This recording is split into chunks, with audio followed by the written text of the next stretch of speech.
신기한 전력은 하늘의 이치를 깨달았고 기묘한 계책은 땅의 이치를 통달했네.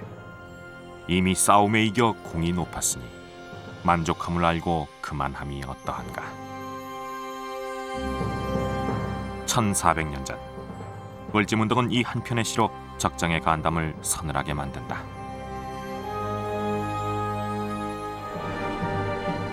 을지문덕 장군의 탁월한 전술로 30만 수나라 대군을 순식간에 전멸시켰던 살수대첩.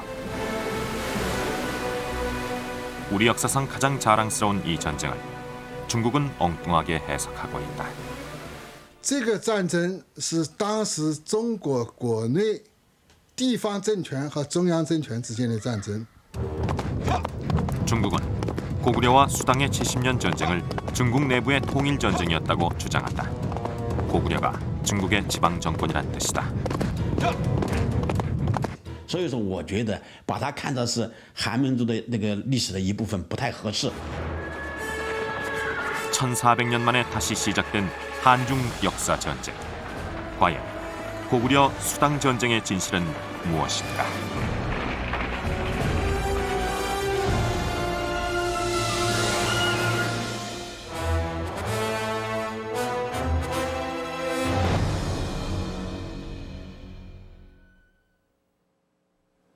지난 몇 달간 한반도는 고구려로 인해 참으로 뜨거웠습니다.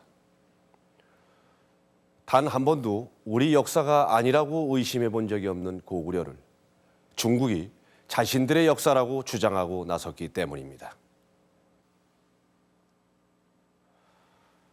이 책들은 중국에서 출간된 고구려 관련 서적들입니다. 몇 년 전만 해도 중국에서 발표된 고구려 서적은 많지 않았는데 이렇게 최근 들어 중국은 고구려 연구 결과들을 속속 책으로 발표하고 있습니다. 이 책의 제목은 고대 중국 고구려 역사 총론입니다. 중국 고구려. 제목에서부터 이 책을 쓴 중국의 의도가 느껴지죠? 내용을 쭉 읽어보면 고구려는 중국의 소수민족이 이룬 지방 정권이라고 설명하고 있는데요. 그중 우리의 눈길을 끄는 부분이 하나 있습니다. 바로 우리가 을지문덕의 살수대첩으로 기억하고 있는 고구려 수나라 전쟁에 대한 내용입니다. 수왕조와 고구려의 전쟁은 통일을 이루기 위한 전쟁이었다. 그리고 당나라도 불가피하게 무력으로 통일을 이루는 방식을 취할 수밖에 없었다. 그러니까 고구려는 중국의 지방 정권 중에 하나로 고구려와 수당의 전쟁은 중앙 정권이 통일을 위해 일으킨 전쟁이란 얘기입니다. 이 책은 중국 정부가 지난 2002년부터 동북공정이라는 이름으로 진행해온 고구려사 편입 작업의 교과서와 같은 책입니다. 바로 중국 정부의 입장을 그대로 대변한다고 볼 수 있죠.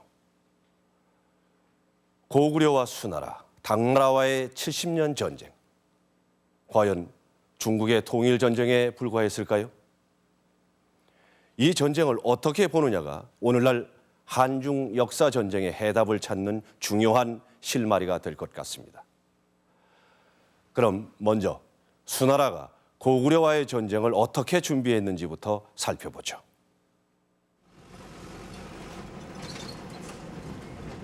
중국 양자강 하류에 있는 양주시. 중국 역사상 가장 번창했던 교통의 중심지였지만 지금은 인구 28만 명의 한적한 도시로 남아있다.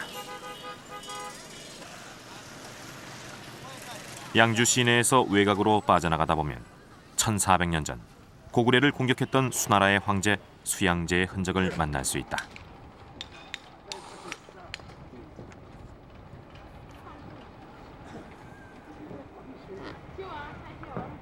외딴 마을에 쓸쓸히 남아있는 수양제의 무덤. 황제의 무덤이라고 하기엔 너무나 초라한 봉분이지만 그 앞에 세워진 비석은 이 무덤의 주인이 수양제임을 증언해주고 있다.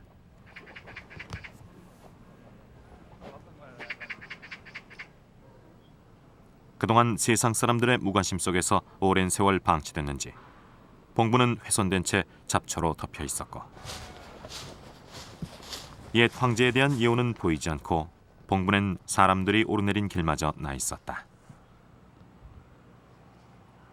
给上去现在的这个位置呀，民间们传说就是当时听雷公啊响了一个雷啊，把这个地方打了3个堂呀，一个上雷堂、中雷堂、下雷堂呀，就是死后呀，对他这个保障在他在位的呀，就说雷公都不放过他的意思呀，就是民间的一种传说呀。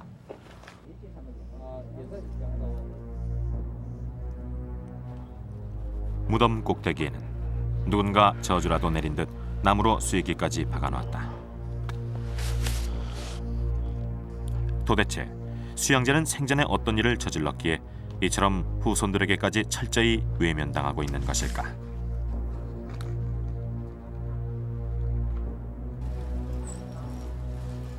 그 해답은 수양제가 후손들에게 남긴 거대한 유산이 말해주고 있다.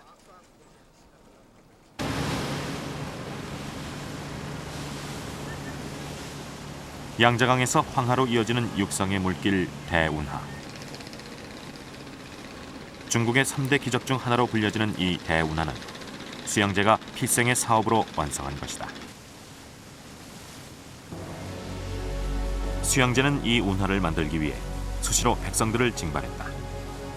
바닷물을 끌어들여 황하까지 잇고 다시 탁군으로 통하게 하는 대공사는 결국 수많은 백성들을 희생시킬 수밖에 없었다. 그렇게 만들어진 것이 낙구까지 이어지는 통제거와 북경까지 이어지는 영제거다. 모두 1300km. 수양제는 왜 이 거대한 물길을 낸 것일까? 他的这个举动，使得这个隋朝的运河就形成了一个真正能够用于水上交通的这样一种工具。另外，隋朝还向北往涿郡开了运河。 这应该是隋炀帝时期，他这个到了大业年间，他征高丽的时候。 운하를 개통하자마자 수양제는 고구려 공격을 위해 탁군의 군사들을 집결시켰다. 군사의 수는 113만 명. 보급 인원까지 합치면 모두 3,400만에 이르는 대군이었다. 출발하는 데만 40일이 걸렸다고 한다. 수나라 육군 100만은 요하를 건너 고구려로 진격하고 해군 10만은 바다를 건너기 위해 동래 지역으로 향했다. 중국 역사상 유례없는 최대 원정이었다. 그 운하의 개척 그리고 그것을 통해서 그 수나라가 통일한 그 중국 전토로부터 그 끌어올 수 있는 보급물자들이나 아니면 병력들을 한 곳에 집결시키는 그런 것들을 추진할 수 있었고 또 그 과정에서 이제 수나라가 그 중국 통일 전쟁 과정에서 그 활약했던 무수한 그 맹장들이라든가 아니면 전국 각지에 있는 무예가 출중한 사람들을 그 응모를 해가지고 이제 저 선발을 해요. 그러니까 그런 작업들도 그 몇 년 사이에 계속 추진을 한 거죠. 수양제는 고구려 원정을 떠나기 5년 전 이미 신무기 개발을 명령했다. 어떤 무기들이었는지 무기 연구가 김성태 씨의 자문을 구했다. 이것은 당시 개발된 소차란 무기다. 소차는 엘리베이터처럼 아래 위로 움직이면서 성 안의 동태를 살피는 정찰용 차량이다.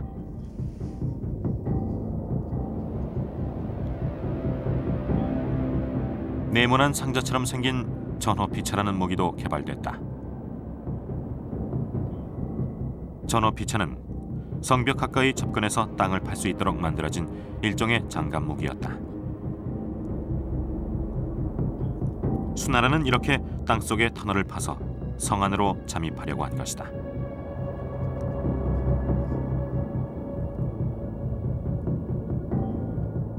대표적인 공격용 무기로는 포행차가 있었다.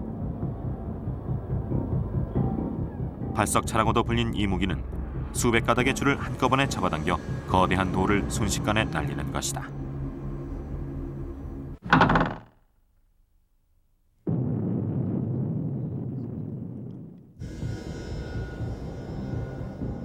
운제라는 이름의 무기도 있었다.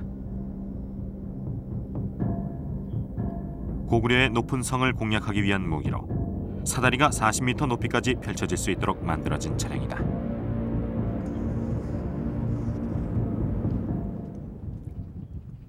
그 무렵 수나라 수군기지인 등주성에서도 대대적인 전쟁 준비가 진행되고 있었다. 수양제가 고구려 정벌을 위해 수백 척의 전선을 만들도록 명한 것이다. 이번에도 전국 각지에서 수많은 백성들이 동원됐다. 기록에 따르면 당시 관리들이 회초리로 종아리를 때려가며 감독을 해 백성들은 하루 종일 물속에서 나올 수 없었다고 한다. 또한 잠시도 쉬지 못하니 허리 아래엔 늘 구더기가 들끓었고 10명 중 서너 명이 목숨을 잃었다고 한다. 그렇게 만들어진 수나라의 전선은 과연 어떤 모습이었을까? 중국 고대 문명에 관한 한 도록에서 당시 만들어진 전선의 모형을 찾을 수 있었다.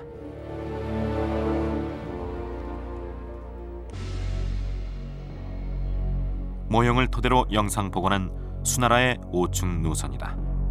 최고 1000명의 군사를 태울 수 있는 거대한 군함. 수양제는 이렇게 국가의 총력을 기울여 전쟁을 준비했던 것이다. 수나라가 정말 그 심혈을 기울여서 추진한 전쟁이라고 볼 수가 있겠죠.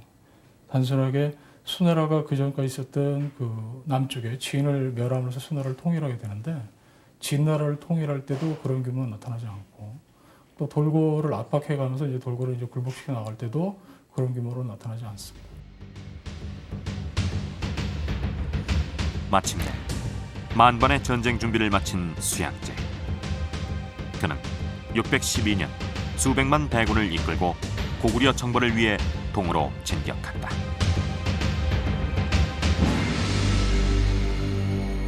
바로 이 사람이 수나라의 두 번째 왕이자 마지막 왕이었던 수양제입니다. 수양제.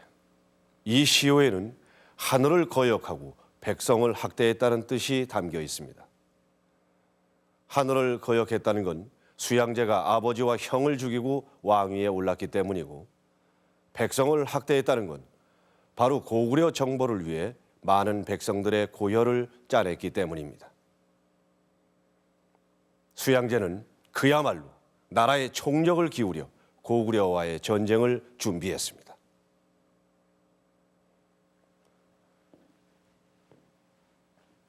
하지만 수나라가 고구려 정벌에 나섰던 건 수양제가 처음은 아니었습니다. 수나라를 통일한 수양제의 아버지 수문제가 30만 대군을 이끌고 고구려를 1차로 공격한 바 있었습니다.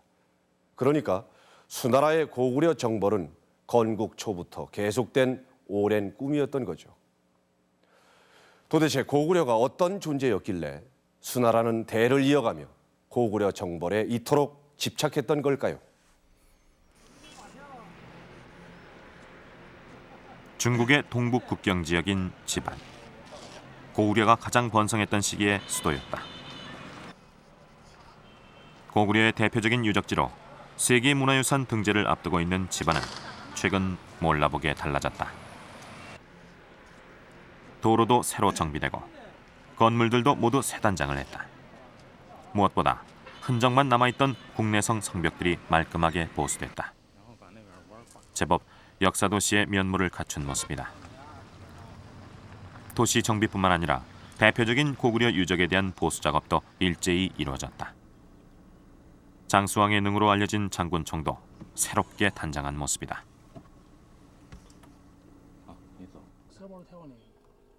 특히 눈에 띄게 달라진 것은 광개토 대왕비였다. 그동안 민가 사이에 방치돼 있던 광개토 대왕비가 지금은 유리막으로 보호돼 있었다. 비석의 훼손을 막기 위한 조치라고 한다.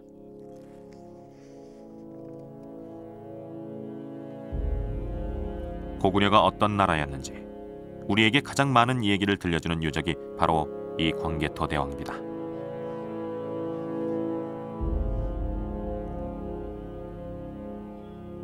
높이 6m 39cm에 이르는 세계 최대의 비석.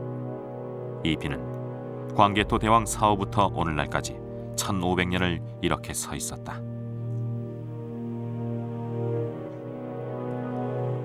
광개토 대왕비의 내면은 고구려인들이 직접 기록한 1775자의 비문이 빼곡히 새겨져 있다.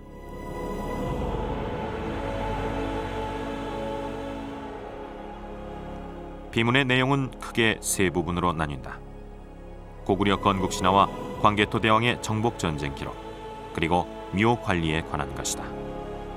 그중 광개토 대왕의 정복 활동 기록을 살펴보자. 비문에 남아있는 광개토 대왕의 정복 활동은 당시 고구려의 영역이 어디까지였는지를 말해준다. 특히 비려라고 하는 거란족 정벌에 대한 기록은 고구려 서북 영역을 찾는 중요한 열쇠다. 비문에 따르면 광개토 대왕이 친히 비려 정벌에 나선 것은 395년. 부산을 지나 염숫가에 있는 세부락과 6,700영을 부수고 셀 수 없이 많은 말과 양을 획득했다고 한다. 비려가 어디인지 알 수 있는 단서는 우마군양, 6,700개의 영, 염수, 그리고 부산이다. 이 중 천년의 세월 속에서도 사라지지 않았을 단서는 염수, 즉 소금강일 것이다.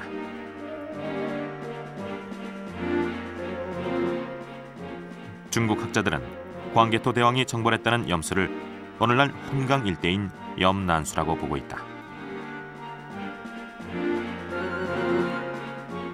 하지만 국내 학자들은 염수는 부산을 지나 우마군양을 만나는 곳이므로 요하를 건너 보다 서쪽까지 나가야 한다고 주장한다.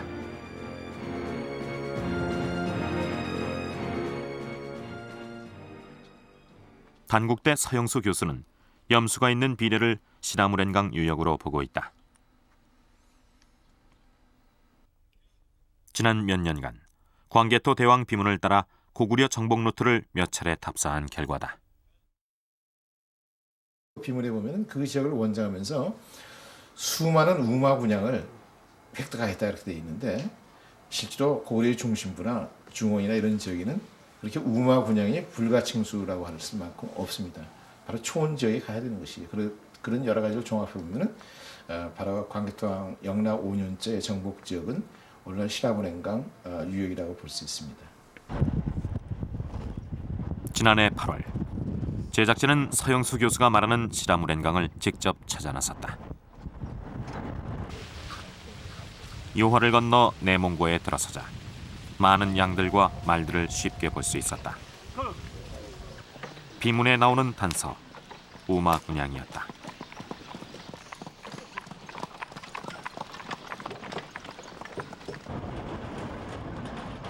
1500년 전 광개토 대왕도 아마 이 길을 따라 계속 서쪽으로 전진해 나갔을 것이다. 서요하의 상류를 지나 시라무렌강 유역에 도착하자 또 다른 단서를 발견할 수 있었다. 바로 버려진 땅이었다. 就是往后啥那个这是什么田呐？啊，这是什么地啊？这是这算盐碱地，这算。哦，哎，往后啥就是那个 염전지, 往后搁水一泡，全是个酱油红色。 즉 염분이 많이 함유돼서 식물이 제대로 자라지 못하는 땅이 이 지역의 대부분을 차지하고 있었다. 개간한 땅에서는 벼들이 조금씩 자라기도 하지만 대부분의 땅은 개간을 해도 농사를 지을 수 없다고 한다.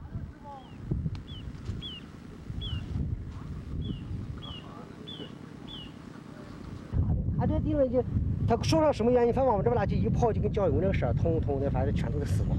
你即使你浇的话也白费，你讲种大田更白扯。那你真能栽着稻子，地下水一浇，到后来水还能下去。 인근의 다른 마을을 찾아가 봤지만 상황은 비슷했다. 대부분의 땅이 염전지였다.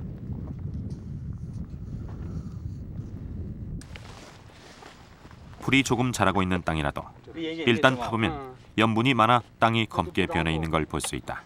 烟头，这就是烟头，这个发黑，你看这个图纸这边还你看这还行的，这个就是碱性最大的这个。 건기에는 강물이 말라버리는 시라무렌강. 이 유역의 염전지는 시라무렌강이 소금강이었음을 암시해준다. 1500년 전 광개토 대왕은 이 강을 보고 염수라고 불렀을 것이다.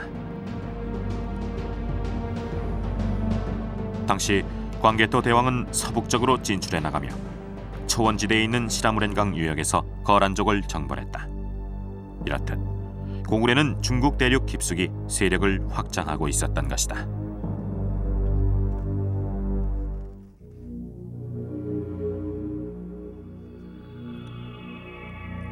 고구려의 서쪽 영역을 알려주는 또 다른 단서가 북한의 덕흥리 고분에서 발견된다.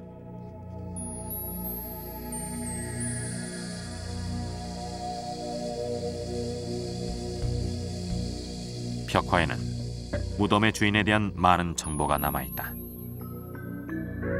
이 사람이 무덤의 주인, 고구려 사람 진이다. 벽면에 남아있는 글씨가 진이 생전에 어떤 사람이었는지를 설명해주고 있다. 그가 사망한 해는 영락 18년 광개토 대왕 때였다. 그리고 그는 소대형이란 고구려 관직을 지냈다. 유주자사란 관직도 지냈는데 이 유주가 단서다. 무덤의 주인 옆으로 업무 보고를 하고 있는 사람들. 이들은 모두 각 지방을 다스리던 태수들이다. 각자가 담당했던 지역 이름이 얼굴 옆에 정확히 기록돼 있다. 과연 그곳은 지금의 어디였을까?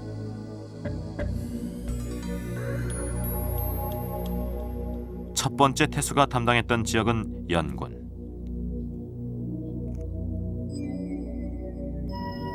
연군은 북경의 북쪽에 있는 곳이다. 두 번째 태수가 맡았던 곳은 범양이었다.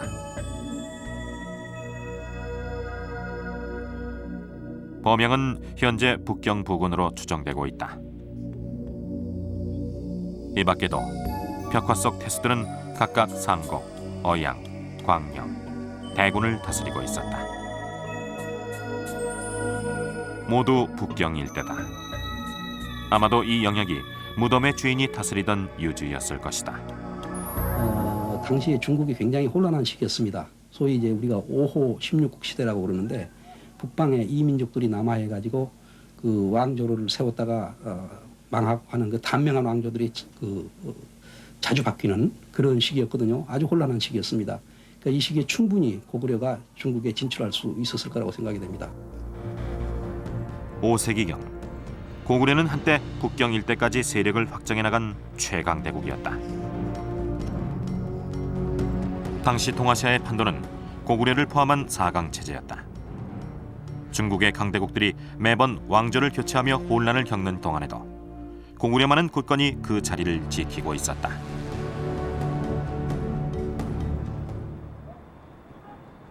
그런데 6세기 말 동아시아의 4강 체제를 바꾸는 큰 변화가 일어난다. 바로 수나라의 통일이었다. 수나라 통일의 주역은 외손자의 왕권을 뺏어 북주의 왕이 됐던 수문제.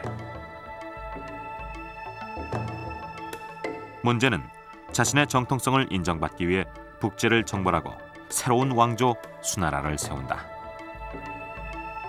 남쪽의 진나라마저 멸망시키며 400년 만에 통일 왕조를 이룬 수나라. 결국 요동 지역의 마지막 강대국인 고구려와 시대의 라이벌이 될 수밖에 없었다. 然后他那个地方在分裂的时期呢，那个地方是一些就是地方政权比如说这个少数民族鲜卑建立的什么北燕呐、后燕呐，都在这个地方统治。那个时候高句丽可是就比他强大呀。比如说这个北燕基本上就是那个北魏要统一的时候，高句丽就把这个军队都到了这个朝阳啊，就是那个瀛州里头，把那个大抢一空，把人都搬走了。所以那个时候像这样的地方啊，都在高句丽的强权那个威慑之下。所以说，包括你看北边还有就今天靠近内蒙古赤峰地区那个地方的这个契丹人，那基本上都是那个听命于高句丽的。所以那到隋朝强大起来，高句丽当然就要跟他发生利益冲突了。 요동 지역을 장악하고 있는 나라 고구려. 고구려를 정복하기 전에 수나라는 결코 동아시아의 1인자로 군림할 수 없었던 것이다.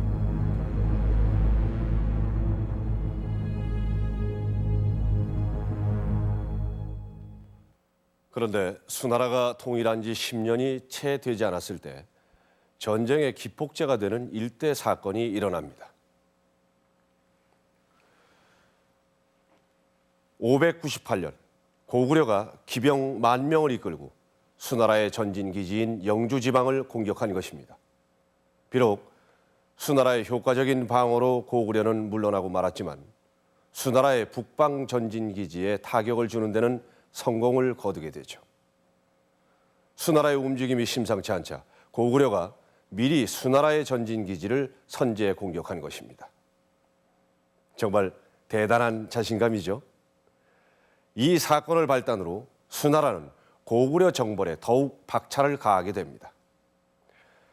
그럼 실제로 두 나라의 전쟁은 어떻게 진행이 됐을까요? 우리가 살수대첩으로 알고 있는 2차 전쟁을 중심으로 고구려와 수나라의 한판 승부를 보시겠습니다.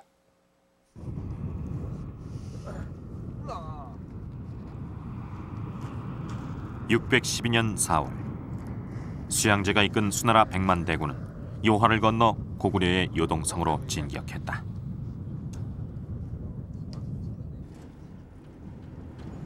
중국 요령성의 요양시, 고구려의 관문이었던 이곳에 요동 지역 최고의 요새였던 요동성이 자리 잡고 있었다.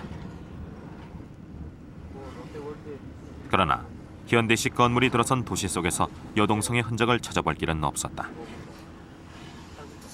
1400년 전, 이 일대를 둘러싸고 있었을 요동성은 어떤 모습이었을까?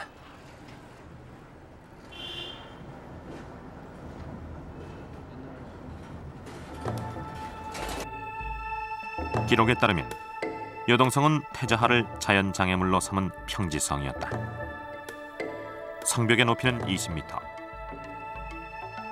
수나라 군사는 신무기까지 동원했지만 결국 이 요동성의 성벽을 단 한 번도 넘지 못했다. 그 난공불락의 비밀은 어디에 있을까? 요동성과 가장 가까이에 있는 고구려성, 백암성을 찾았다.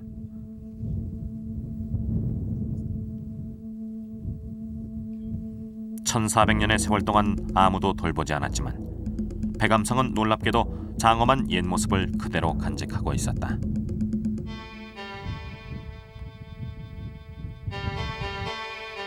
세월을 견딘 가장 큰 힘은 성벽 아래를 계단처럼 안으로 들여싸운 특이한 축성법에 있었다.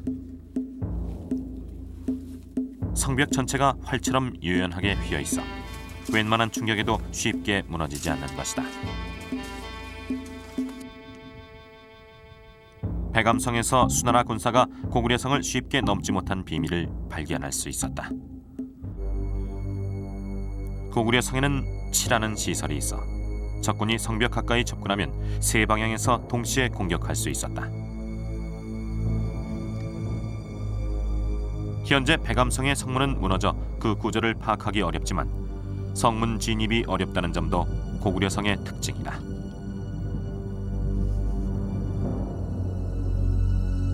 성문엔 옹성이란 것이 있었는데 적군이 그 안으로 들어오면 꼼짝없이 갇히고 만다. 이 옹성과 치는 고구려에서 처음 발명한 시설들이다. 그리고 고구려의 특징 중에 하나가 석성이라는 겁니다. 돌을 잘 다뤘다는 것입니다. 그래서 심지어는 고구려에는 돌을 다루는 마술사다 이렇게 할 정도로 고구려는 정말 돌을 잘 다뤘고, 이어서 치라든가 그 다음에 이제 그 옹성이라든가 장대라든가 그런 아주 시설, 내성이라는 게 또 있어요. 내성이라든가 이런 시설들이 굉장히 잘 되어 있었기 때문에 이런 부분을 갖다가 하나를 공략한다는 것은 굉장히 어렵다. 고구려성은 고구려의 강력한 방어 수단일 뿐 아니라 효과적인 공격까지 할 수 있는 가장 강력한 무기였던 것이다. 결국 요동성 함락에 실패한 수양제는 30만 별동대를 요동성을 우회해 고구려 수도인 평양성으로 보낸다. 바다로 들어오는 해군과 합동작전을 표기한 것이다. 이때 고구려 장수 을지문덕은 대담한 작전을 펼친다. 소수의 병사들을 이용 일부러 패하며 수나라 군사들을 살수로 유인한 것이다. 결국 승리감에 도취돼 있던 수나라 군대는 지금의 청천강인 살수를 건너 평양으로 일제히 진격한다. 그 사이 고구려 군사들은 살수 상류에 둑을 쌓아두고 있었다.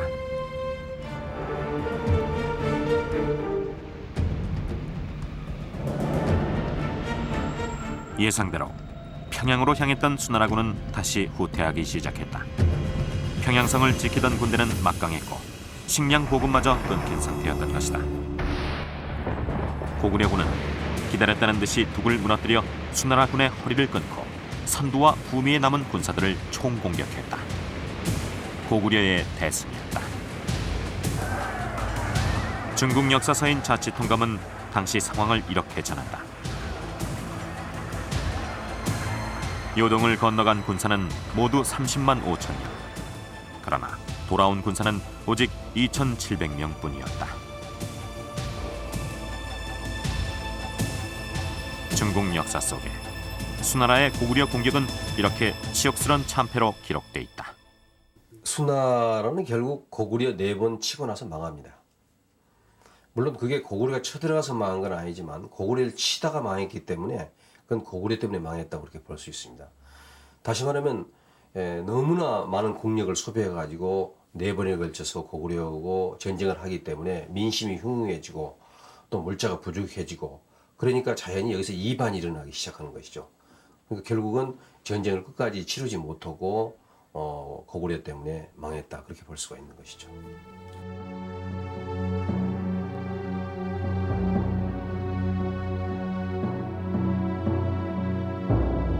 수나라가 멸망한 것은 바로 고구려를 공격했기 때문이라고 역사는 말하고 있다.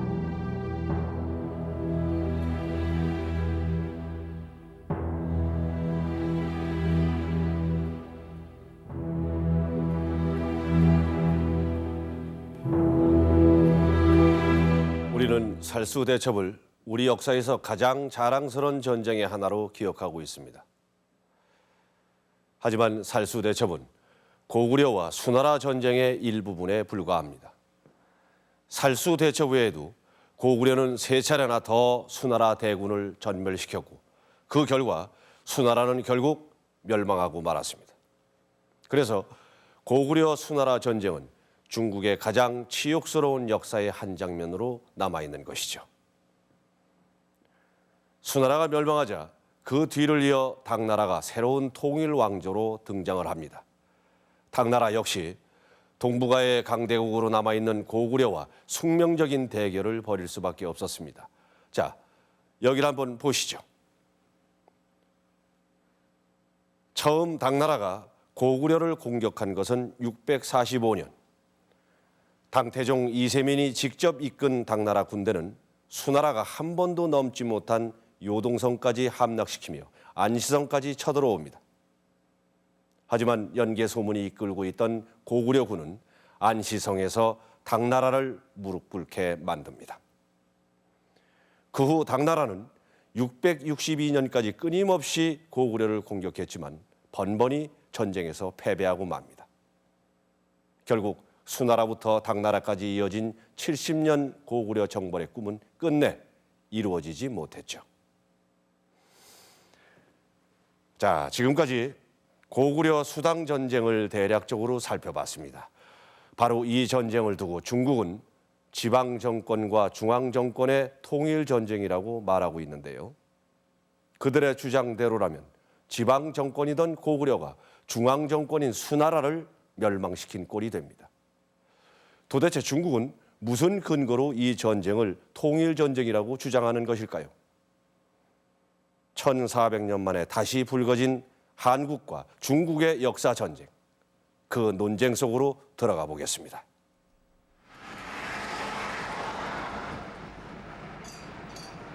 중국이 생각하는 고구려는 어떤 나라일까?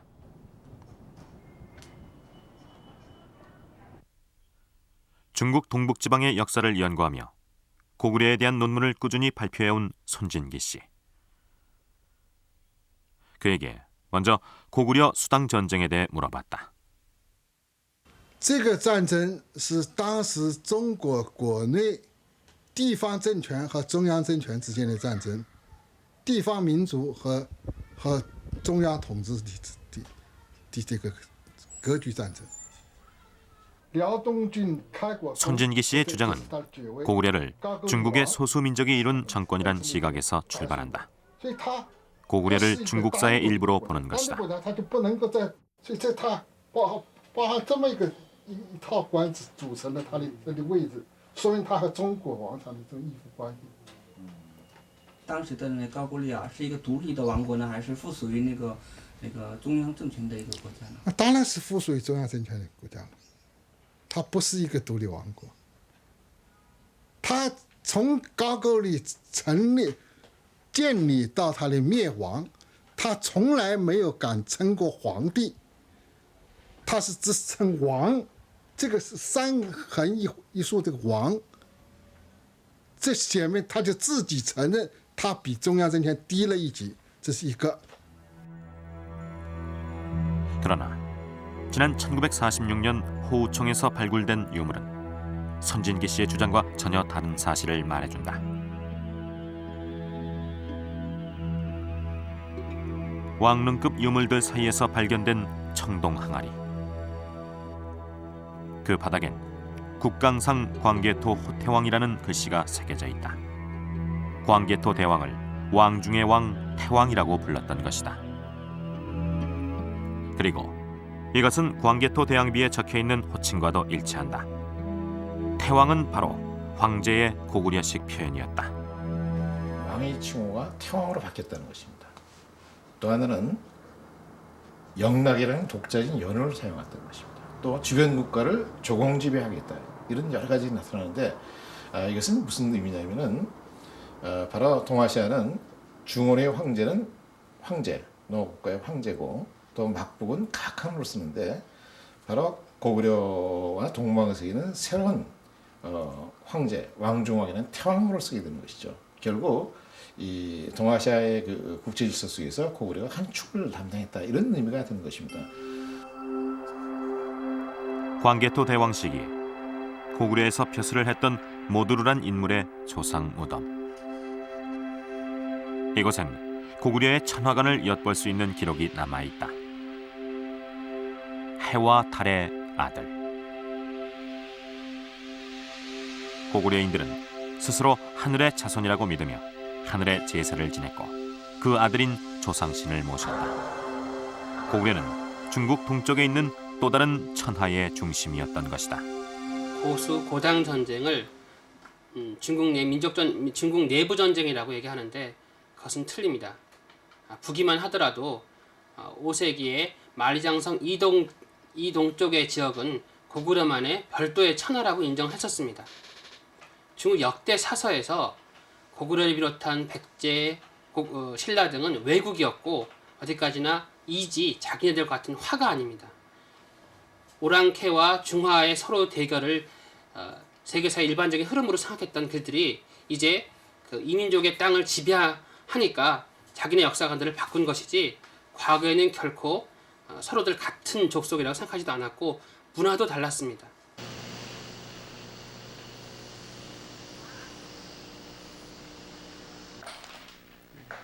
중국이 고구려를 속국이라고 주장하는 또 다른 근거는 무엇일까? 북경대 역사학계의 왕수부 교수를 만났다. 是因为中国有个高句丽县，就是这个扶余王子东明呐，他跑到高句丽县去了，在高句丽县那个地方，他开始建立一个政权，就是今天怀仁那个地方，在汉代叫高句丽县，唐代那个汉代的玄兔郡高句丽县，所以他这个政权叫了高句丽。 它是这么兴起来的，所以说这个起源是在中国境内，一点都不错，一点都不从古代到现代都是在中国境内。 왕 교수의 말대로 고구려는 중국이 통치하고 있던 현도군의 고구려현에서 발생한 나라였을까? 취재진은 현도군의 흔적을 찾아 중국 신빈시 영릉진을 찾았다. 이곳에 집안에서 이동해온 제2현도군 치소의 흔적이 남아있다는 것이다. 사람 키보다 높이 자란 옥수수 밭 때문에 역사의 현장을 찾는 일이 쉽지만은 않았다. 한 옥수수 밭 옆에서 발견된 비석 하나. 제2현도군의 치소였던 영릉 남성이 있던 곳이다. 수풀이 우거져 눈에 잘 띄지는 않지만 낮은 둔덕처럼 길게 뻗어있는 성벽의 흔적도 확인할 수 있었다. 그렇다면 집안에 있던 현도군이 이곳으로 옮겨온 까닭은 무엇일까? 当时那个迁移的原因呢，这个一是什么呢？这个玄都郡呢，就是受那个少数民族啊，就是这个就是那个入侵，这样来讲呢，他们的那个就是呢逐步呢就是往西撤。 중국의 주장대로 만약 고구려가 현도군의 통치 아래 세워진 정권이었다면 현도군이 2차례나 쫓겨나며 치소를 옮겨야 할 이유는 없었을 것이다. 실제 고구려가 성장해가는 과정을 보면 현도군 지역에서 출발을 했지만 현도군을 축출하는 과정입니다. 그리고 그 이후 잘 알다시피 낭당군과 대방을 축출하고 그다음에 요동군과 싸워서 요동군 지역을 장악해 나가는 즉 지속적으로 고구려의 성장은 중국 군현 세력 또는 중국 세력과의 충돌 과정 그들을 제압하면서 고구려 자신의 영역을 확대해 나가는 과정이라고 볼 수 있겠습니다. 따라서 고구려가 중국의 영토에서 출발했고 끝끝내 중국 영토에 있다라는 이 중국의 주장은 앞뒤가 맞지 않는 것이라고 볼 수 있겠습니다. 지난해 고구려 관련 기사를 실어 국내에 큰 파장을 일으켰던 중국 광명일보다.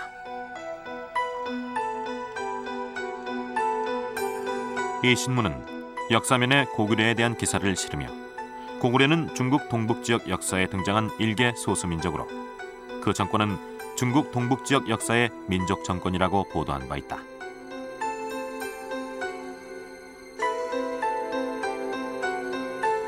그리고 그 이유 중에 하나로 조공 책봉 문제를 들고 있다.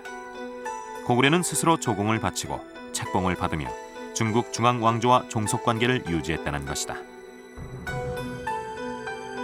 接受这个中国中央王朝给他的册封，这些一些官职，他都是从中国中央的册封给他，他的定期向中国皇帝朝贡。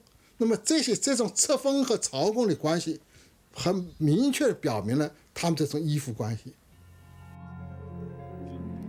하지만 고구려의 연개 소문이 당나라 사신 장엄을 토굴 속에 가둬버렸다는 기록은 고구려가 중국의 속국이 아니었음을 분명하게 증언하고 있다.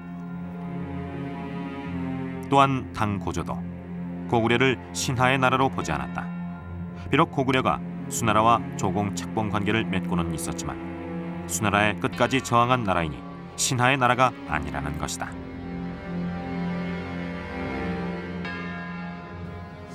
당시 이 조공과 책봉 제도라고 하는 것은 실제 고구려가 중국에 신속되어 있던 나라였기 때문에 조공과 책봉 관계를 맺는 것이 아니고 조공 책봉 제도 자체가 당시 동아시아 전체 일종의 외교 형식이라고 볼 수 있겠습니다. 즉 국가와 국가 간 사이에서 벌어지는 외교가 중국 중심으로 이루어지는 조공과 책봉이라는 형식을 띠는 것이지 그게 주변 나라들이 중국의 신속국이기 때문에 그런 것은 아닙니다. 쉽게 말하면 고구려만이 아니라 백제도 그렇고 신라도 그렇고 외도 중국에 대해서 조공을 하고 책봉을 받았습니다. 유독 고구려의 경우만 따로 떼어내서 고구려를 신속국으로 보고 지방정국으로 본다는 중국 측의 주장은 사실 논리적으로 모순이 많다고 볼 수 있겠습니다. 고구려와 수당 전쟁이 중국 내부의 통일 전쟁이란 중국의 주장은 역사적 사실이 아니라 고구려사를 중국사로 편입하려는 무리한 역사 해석일 뿐이다. 고당 전쟁은 고구려로 대표되는 동방 문명과 당나라로 대표되는 중원 문명 간의 운명을 건 국제 대전이었습니다. 약 70여 년, 길게 보면 100여 년 이상의 대전쟁입니다. 그렇기 때문에 수나라가 진나라를 멸망시킬 때 동원했던 50만 군대의 몇 배나 되는 100여만, 많게는 300여만의 대군대가 동원했던 것이지 이게 단순한 인종 내부 간의 전쟁이었다면 또 제국과 제국 간의 전쟁이었다면 이 정도의 규모로 전쟁이 일어날 수가 없는 겁니다.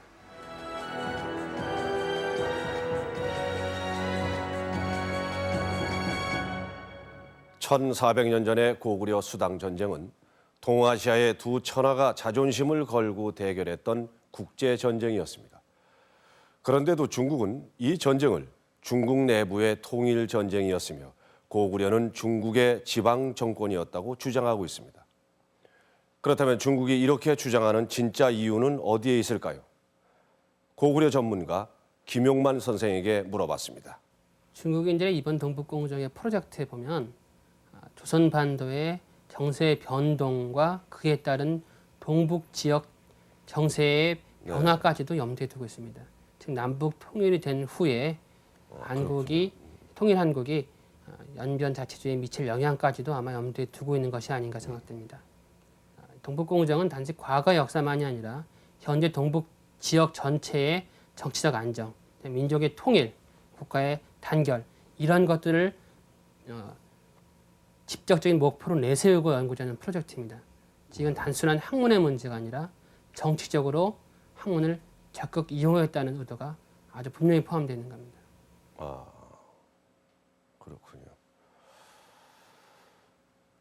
중국은 고구려가 한민족의 역사가 아니라고 주장하면서 또 하나의 근거로 고구려의 계승 문제를 들고 있습니다. 남북한 모두 고구려가 고구려를 계승했다고 믿고 있는데 그것은 사실이 아니며 중국이 과거 역사서에 잘못 기록한 실수 때문이라고 말합니다. 그들이 실수를 했다는 역사서를 한번 보실까요? 이것은 송사라는 중국 역사서입니다. 여기에 왕건이 고씨의 자리를 계승하였다고 기록되어 있습니다. 고씨란 고주몽을 시조로 하는 고구려를 말하는 것이죠. 또 구호대사라는 사료에는 이렇게 되어 있습니다. 고려인은 스스로 왕을 세웠는데 이들의 이전 왕의 성은 고씨였다. 고려가 고구려를 계승한 나라라고 분명히 명시되어 있습니다. 그런데 중국은 이 역사서들은 잘못 기록된 것이고 고씨 왕족이 이끈 고구려는 사라졌다고 주장합니다. 과연 중국의 주장대로 고구려는 완전히 사라진 것일까요? 지난 1일 서울의 한 호텔에서는 뜻깊은 행사가 이뤄지고 있었다. 지금부터 고구려 연구재단 출범식을 거행하도록 하겠습니다. 작금 중국의 동북공정은 반만년 조국의 역사를 2000년도 안 되는 절름발이 역사로 유린하면서 패권주의 형식을 그대로 드러내고 있어 중국의 동북공정에 맞선 고구려 연구재단의 출범은 고구려사를 중국에게 빼앗기지 않겠다는 강한 의지이기도 하다. 바로 국제적으로 나가는 첩경이라는 사실을 우리 역사를 우리 국민이 사랑하고 아껴줘야 됩니다. 우리가 우리 역사를 사랑하지 않으면 누가 우리 역사를 아껴주겠습니까? 그러니 이제부터 우리 국민들이 지금까지 잘 해주셨지만 더 노력을 해서 우리 역사를 사랑하도록 하십시다. 지금 중국은 우리에게 고구려가 진정 한국의 역사냐고 묻고 있다. 누가 고구려를 계승했느냐를 묻고 있는 것이다. 하지만 우리 역사는 우리가 고구려를 계승하고 있음을 분명히 하고 있다. 지난 79년 충주 중원에서 발견된 중원 고구려비. 고구려의 남진 정책을 단적으로 보여주는 유물이다. 비문 속에는 신라톤의 당주라는 표현이 나오는데 이것은 신라를 다스리는 고구려의 군사령관을 칭하는 말이다. 당시 신라가 고구려의 지배를 받고 있었음을 시사하고 있다.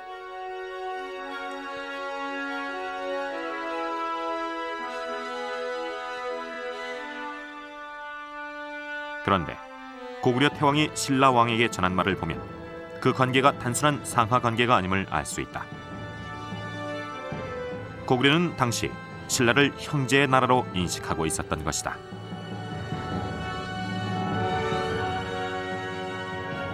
고구려 황제가 신라 매김에 주는 말 중에 세세위원, 여형여제, 상하 수천 이런 말이 나오는데 바로 형제가 중요합니다. 형제와 같이 상하 서로 화합해서 하늘의 뜻을 따르자. 바로 그런 것은 우리 그 민족사에서 나타나는 자연스러운 통일 의지의 발현이다 이렇게 볼 수 있습니다. 백제와 신라를 동족으로 인식했던 고구려의 통일 의식은 고려의 건국으로 비로소 완성된다. 개경의 송악산 아래 궁궐을 짓고 기틀을 마련했던 고려. 그 이름에서 알 수 있듯이 고려는 분명 고구려를 계승한 나라였다. 고려는 고구려 왕이 스스로 태왕, 즉 황제라 불렀던 것처럼 궁궐을 지을 때도 황제가 머무는 황궁의 제도에 따라 지었다. 그리고 고려는 고구려의 시조 동명왕에 대한 제사도 잊지 않았다. 동명왕은 곧 고려의 옛 시조와 다름없었던 것이다. 고려사는 고려인들이 고구려를 어떻게 인식했는지를 보여준다. 고려의 서인은 요나라 적장을 만났을 때 고려는 고구려의 옛 땅이다. 그래서 나라 이름도 고려라고 했다고 말하고 있다. 고려가 고구려를 계승한 나라임을 분명히 못 박은 것이다. 또한 고려는 삼국사기와 삼국유사를 편찬해 고구려, 백제, 신라 세 나라 모두가 고려의 역사임을 대내외적으로 보여주었다. 신라 같은 경우에는 일통사만이라고 해서 고구려의 주민과 문화를 수용하게 됩니다. 그리고 그런 인식들이 고려시대까지 가면서 거의 삼국사기, 삼국유사로 대표되는 삼국시대라는 역사 인식이 만들어지게 되는 것이죠. 고구려의 멸망 이후 중국에서는 중국이 고구려를 계승했다고는 어떤 역사 인식이 나타나지 않음에도 불구하고 이 통일신라, 고려, 조선에 걸쳐서 계속적으로 고구려를 계승한다는 계승의식이 있다는 것은 고구려 역사를 그 이후에 어떻게 이어져 가느냐 하는 것이 고구려사의 귀속 문제와 깊이 연관된다고 볼 수 있겠습니다. 그럼 조선시대에는 어땠을까? 조선왕조실록에서 고구려에 대한 기록들을 검색해봤다. 성종 13년, 성종은 과거 시험에 고구려에 대한 문제를 낸다. 질문의 요지는 고구려가 수당의 공격을 어떻게 막아냈느냐는 것인데 수나라, 당나라를 고구려의 적국이라고 표현하고 있어 조선이 고구려를 선조로 생각했다는 걸 알 수 있다.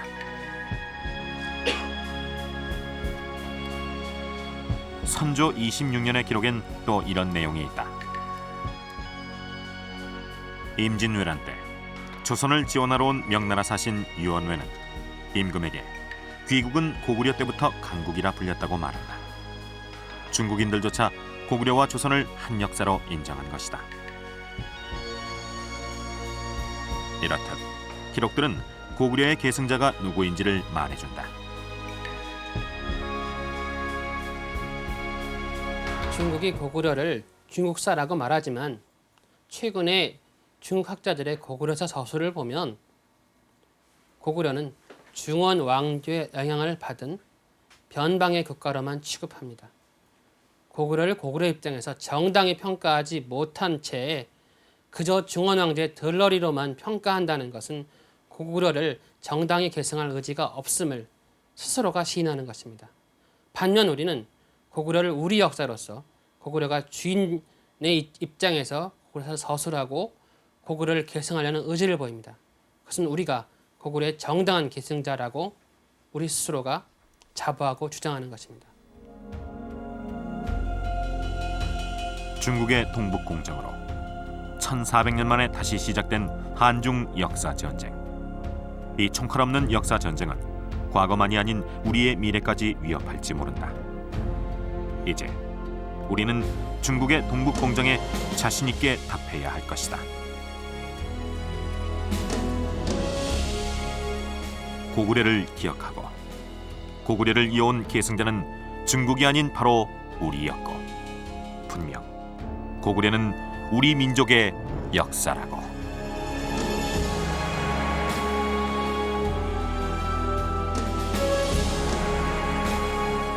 고구려는 668년 당나라와 신라의 연합군에 의해 멸망했고 분명 이 땅에서 사라졌습니다. 그럼 사라진 700년의 고구려의 역사는 누구의 몫일까요? 그 해답은 고구려를 진정 누가 계승했느냐 하는 질문에 달려 있을 것입니다.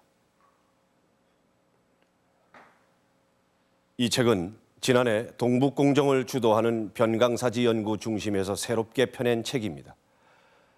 프로그램을 시작할 때 소개해드린 고대 중국 고구려 역사 총론의 속편이죠. 여기에 이런 내용이 있습니다. 현재 사용하거나 새로 편찬되는 사전류에 고구려에 관한 조목을 수정해야 한다. 교과서와 역사 관련 도서에서도 이에 준하여 내용과 표현들을 통일시켜야 한다.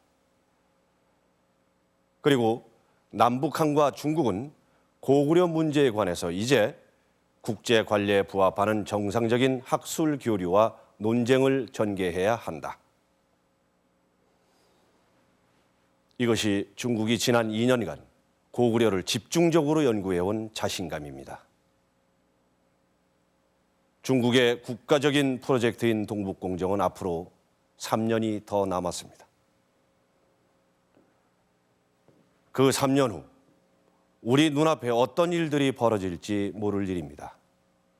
중국은 지금 우리에게 더 이상 고구려를 가슴으로만 만나서는 안 된다고 경고하고 있습니다. 고구려의 계승자가 누구인지, 왜 고구려가 한국의 역사인지 중국에게 자신 있게 말할 수 있을 때까지 고구려를 더 많이 알고 더 연구해야 할 것입니다. 700년 역사를 이어온 대고구려, 그 주인은 다름 아닌 바로 우리이기 때문입니다.